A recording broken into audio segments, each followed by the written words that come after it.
Sa panahon ngayon, nakakabilib yung mga taong mayaman pero simple lang at hindi mayabab. Yung iba kasi mapahawak lang ng konting pera, akala mo kung sino na. Umangat lang ng konti ang buhay, ang baba na ng tingin sa ibang tao. Yung iba naman, nagkapera lang, lumabo na ang mata sa katititig masyado sa pera.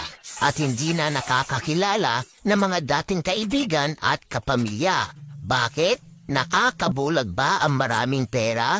Pero alalahanin at tatandaan mo, kanin pa rin ang kinakain mo at hindi ginto. At laging tandaan, bilog ang mundo. Ang pera na uubos, ang bagay na sisira, ang kasikatan lumilipas at ang kagandahang taglay mo ay kumukupas. Kaya huwag ipagyabang ang kayamanan at ari-arian.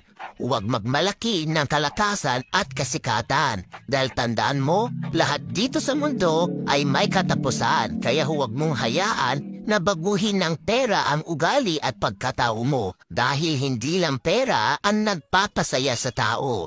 Yung malusog ka at ang buong pamilya mo, tapos marami kang totoong kaibigan at wala kang inaapakan at minamatang tao. Sobrang blessing na yan sa iyo at ang sarap sa pakiramdam na mabuhay na masaya at mapayapa.